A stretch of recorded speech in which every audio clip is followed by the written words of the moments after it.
السلام علیکم ورحمۃ اللہ وبرکاتہ۔ کیسے ہیں دوستو؟ امید ہے آپ لوگ سب خیریت سے ہوں گے۔ میں آپ کو آج قرآن کی تلاوت سنانے والا ہوں۔ قرآن کی تلاوت وہ تلاوت ہے جسے سن کر ہر امت مسلمہ کے دل کو سکون ملتا ہے، راحت ملتی ہے، روح میں تازگی ملتی ہے۔ اور جب کلام اللہ کی تلاوت ایک سریلی آواز سے ہو، ایک اچھی آواز سے ہو، آپ نے کتنے آواز سنے ہوں گے، امام حرمین کی آواز، امام مدنی کی آواز، کیا دل کو سکون راحت ملتی ہے۔ آج میں آپ کو ایسی ہی ایک چھوٹے قاری عثمان بن مشعل کی آپ کو قرأت سنانے والا ہوں۔ چھوٹی سی قرأت ہے مگر سنیں گے تو انشاءاللہ آپ کے دل کو فرحت شادمانی ملے گی، آپ کے روح کو تازگی ملے گی، جیسا کہ مجھے ملا اور میں نے اس کو محسوس کیا۔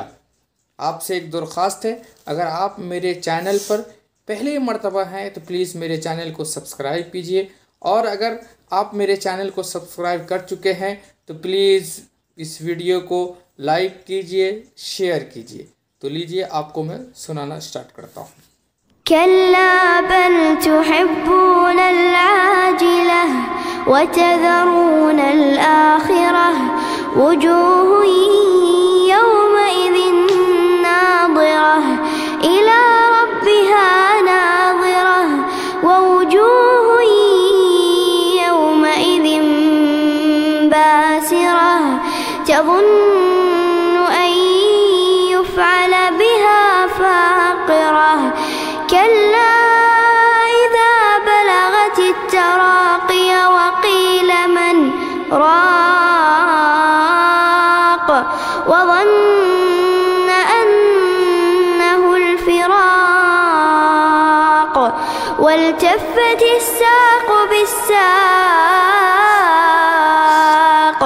إلى ربك يومئذ المساق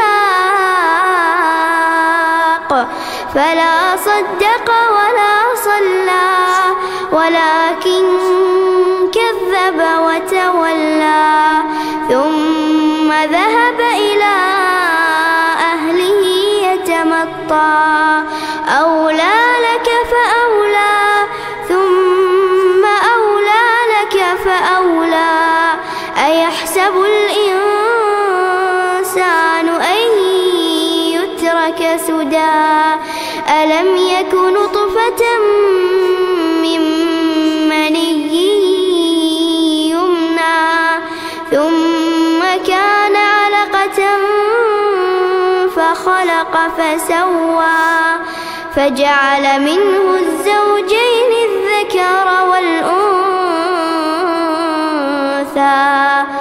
أليس ذلك بقادر على أن يحيي الموتى۔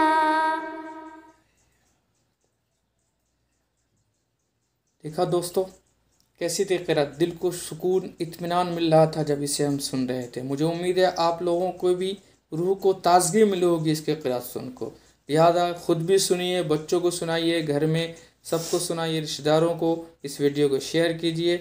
شکریہ، اللہ حافظ۔ اسی طرح کی دینی و ایمانی باتیں سننے کے لیے ہمارے چینل کو ضرور سبسکرائب کریں۔